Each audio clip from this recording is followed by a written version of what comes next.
lagi ngapain bang? Ayah, ini ya, abang lagi cari tugas tentang surah Al-Quraisy. Tapi malah ketemu gambar ini.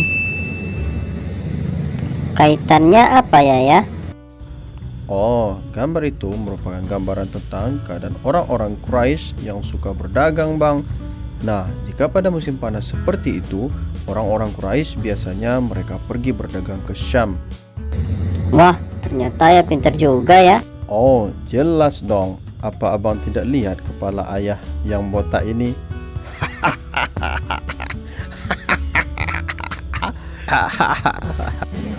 Biasa aja dong ya, ketawa aja. Bercanda ya. Terima kasih ya. Baiknya, abang mau lanjutkan belajar surah Al-Quraisy-nya ya. Oke.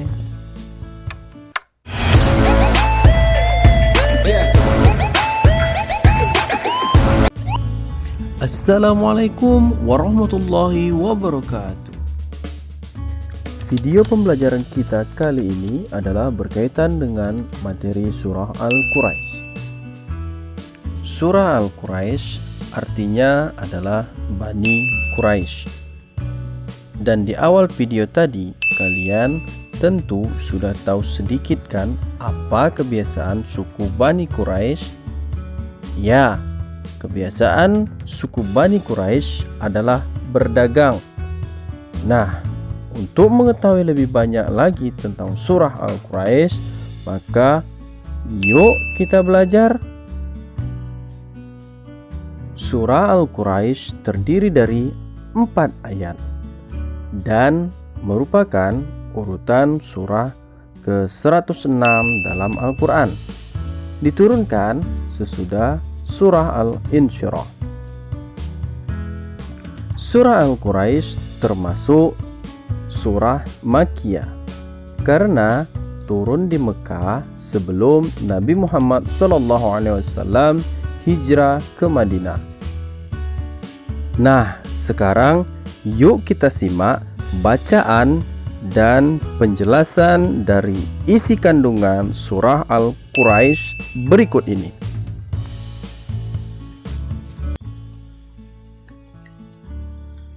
A'udzu billahi minasy syaithanir rajim. Bismillahirrahmanirrahim. Li'ilafi Quraisy. Nah, sekarang kita lihat hukum bacaannya satu persatu. Perhatikan di sini ketika kita membaca li'i ya, maka i hukum bacanya adalah tabi'i atau asli, dibaca selama 2 harokat. Kenapa dihukumi tabi'i? Karena baris kasroh atau baris bawah bertemu dengan huruf ya sukun atau mati.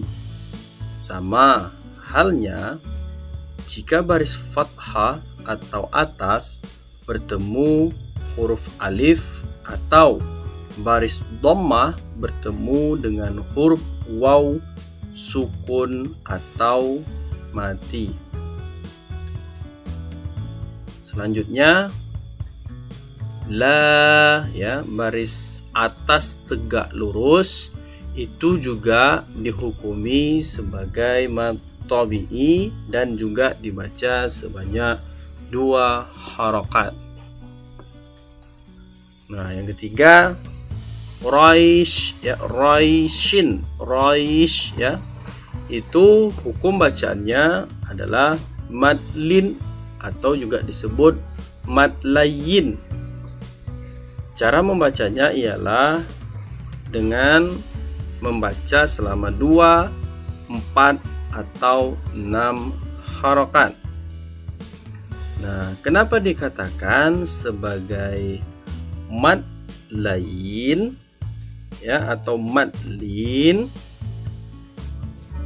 karena terdapat huruf berbaris atas fathah dan dhammah bertemu dengan huruf ya atau waw bertanda sukun. Sedangkan di depannya ada satu huruf lagi yang dimatikan karena waqaf atau berhenti. Dalam hal ini adalah baris fathah pada huruf ra bertemu ya sukun dan huruf selanjutnya dimatikan karena adanya waqaf. Baik, selanjutnya ila fihim rihlatash shita'i was-shayf. Ya. Kita lihat lagi hukumnya satu persatu. Nah, ya. I di sini hukumnya adalah mad badal. Dibaca 2 harokat. Ya. Dibaca 2 harokat. Mengapa? Karena setelah huruf hamzah, ya, i di sini adalah huruf hamzah ya. Karena setelah huruf hamzah terdapat mad tabi'i yakni la, ya, la. Maka yang hamzah di belakang mad tabi'i tadi hukumnya adalah mad badal, dibaca 2 harokat. Ila fihim. Selanjutnya mim him ya. Selanjutnya mim ini. Mim sukun atau mim mati bertemu dengan huruf ra. Ya. Maka hukum bacaannya adalah izhar syafawi. Cara membacanya ialah dibaca dengan jelas tanpa dengung. Jadi biasa saja. Ila fihim fihim ya. Las dia. Rihlatash shita. Sampai di sini dulu. Rihlatash ya. Tash. Jadi alif lam ini ya sudah digaris ini. Alif lam ini tidak dibaca. Langsung tash. Kenapa? Karena alif lam ini adalah alif lam syamsiah. Jadi makanya alif lamnya tidak dibaca. Karena apa? Alif lam bertemu salah satu huruf syamsiah, maka huruf sya adalah salah satu huruf syamsiah, maka dia juga dibaca. Akhirnya dia dihukumi dengan alif lam syamsiah, dan alif lam syamsiah itu alif lamnya tidak dibaca. Jadi langsung rihlatash shita. Ya, ini ada hukum bacaan lagi. Tanya ini apa hukumnya? Mad wajib muttasil. Ya. Mad wajib muttasil dibaca 4 sampai 5 harakat. Ya. Nah, mengapa demikian? Mengapa dikatakan sebagai mad wajib muttasil? Karena terdapat huruf hamzah ya. Huruf hamzah dalam satu kata syita'i. Syita'i. Di situ ada hamzah, mereka adalah satu kata. Jadi bukan terpisah. Di syita'i itu satu kata. Jadi dalam satu kata setelah mad asli, ta itu adalah mad asli atau mad tabi'i, kemudian disambung langsung bersatu dia sama hamzah, maka dia menjadi mad wajib muttasil, dibaca 4 sampai 5 harakat. Sekali lagi, kenapa? Karena terdapat huruf hamzah dalam satu kata setelah mad asli atau mad tabi'i. Nah, selanjutnya ini ya, wa alif lamnya ini juga tidak dibaca karena merupakan karena shad itu merupakan salah satu huruf syamsiah. Jadi alif lam syamsiah berarti alif lamnya juga tidak dibaca. Selanjutnya soifin, soifi, tapi dibaca soif. Penjelasannya sama dengan yang sebelumnya. Mad ini dinamakan sebagai mad lin atau layyin. Penjelasannya seperti yang dijelaskan sebelumnya. Baik, masuk yang ayat ketiga. Falyabudu rabb hadzal bait. Ya. Di sini kita lihat lagi hukum bacaannya apa-apa saja yang ada. Falyabudu, ya. Du di sini. Ya. Pada du hukumnya apa? Ya, mad tabi'i atau mad asli, dibaca 2 harokat. Kenapa? Karena dhamma bertemu dengan waw sukun, maka dia dibaca 2 harokat. Lanjut. Nah, sini ada ra. Nah, ra di sini dinamakan sebagai ra tafhim, dibaca tebal. Jadi bukan ra tapi ra, ya, agak berat, agak tebal. Bukan ra tapi ra, ya. Di sini dinamakan sebagai ra tafhim, ya, dibaca tebal. Kenapa? Karena huruf ra-nya berbaris fathah atau baris atas, dan kondisi tersebut dalam ilmu tajwid merupakan salah satu kondisi huruf ra yang dihukumi bacaan ra tafhim. Jadi ra tafhim ini bukan hanya ra yang berbaris atas, tapi nanti ada juga beberapa ra lagi yang kondisi-kondisi tertentu dia harus dibaca tebal. Nah, selanjutnya ha. Ha ini seperti sudah dipelajari sebelumnya, ini namanya mad tabi'i. Kita lanjutkan saja, tidak perlu dijelaskan terlalu banyak. Nah, ini juga alif lamnya alif lam komariah namanya. Karena hadzal, ba itu sesudah alif lam itu ada huruf ba. Ba itu adalah huruf komariah. Makanya alif lamnya tetap dibaca. Jadi hadzal, ya, hadzal dibaca alif lamnya. Nah, bait ini juga merupakan seperti penjelasan sebelumnya adalah madlin atau layyin. Boleh dibaca 2 bait, ya, boleh dibaca 4 bait, atau boleh dibaca 6 harakat. Hadzal bait, terserah 2, 4 atau 6. Nah, selanjutnya ayat yang keempat. Alladzi at'amahum min ju'in wa amanahum min khauf. Kita lihat lagi hukumnya satu persatu. Kita lihat. Nah, alladzi, ya. Zi di sini hukum bacaannya adalah, ya, mad jaiz munfasil, dibaca 4 sampai 5 harakat. Mengapa disebut sebagai mad jaiz munfasil? Karena di sini terdapat mad asli, ya. Zi baris bawah ketemu ya sukun, maka itu adalah mad asli, ya. Alladzi, zi-nya itu adalah apa tadi? Mad asli atau mad tabi'i, ya. Mengapa dikatakan sebagai mad jaiz munfasil tadi? Karena di sini terdapat mad asli atau mad tabi'i yang bertemu dengan huruf hamzah. Nah, a-nya itu adalah huruf hamzah. Namun dalam kata yang berbeda atau berpisah. Kalau yang mad wajib muttasil tadi, dia bersatu, dia setelah ada mad asli dia bersatu. Hamzahnya itu dalam satu kata, tapi ini berpisah. Alladzi at itu sudah berpisah dia. Jadi kalau berpisah seperti ini namanya adalah mad jaiz munfasil, ya.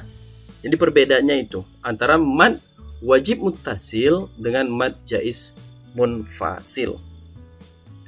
Dibacanya 4 sampai 5 harakat. Alladzi, ya.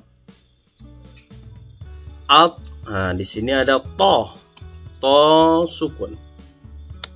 hukumnya adalah qalqalah sughra. Artinya pantulannya cuma tipis. Alt ya.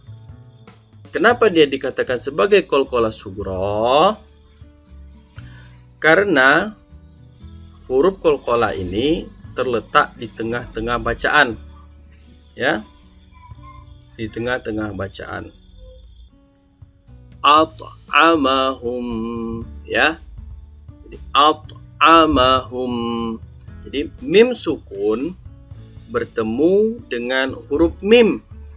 Maka ya hukum bacaannya adalah idgham mimi atau idgham mislain atau juga disebut sebagai idgham syafawi. Bagaimana cara membacanya? Membacanya ialah dengan samar dan disertai dengung selama 2 harokat. Jadi at'amahum. Nah, itu ya. Agak samar, dengung dibaca selama 2 harokat. Lanjut, ada di sini nun mati bertemu sama huruf ja. Ya, ja itu merupakan salah satu huruf ikhfa.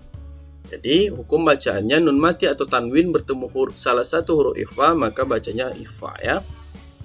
Jadi ikhfa cara membaca bagaimana? Dibaca samar dengan dengung.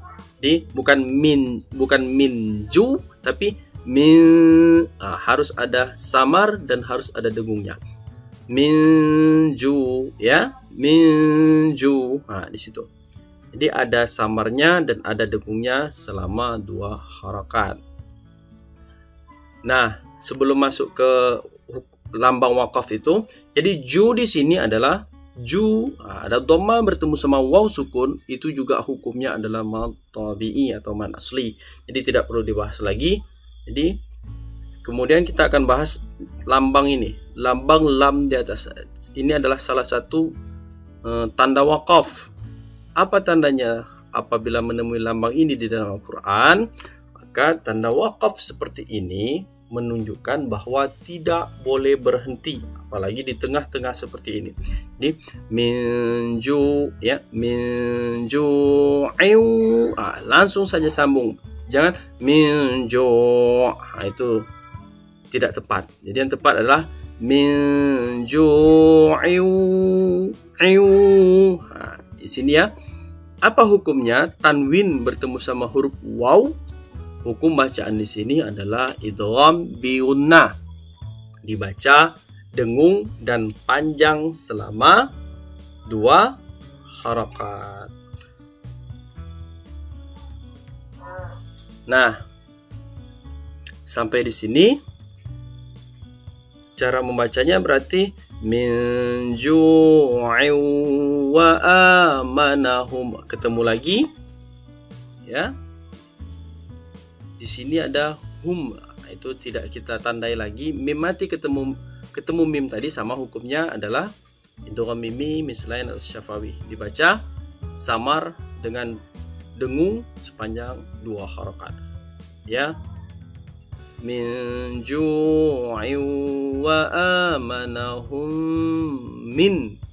Min di sini, min ketemu nun mati ketemu huruf kha. Di sini dia ya, di bawah ini.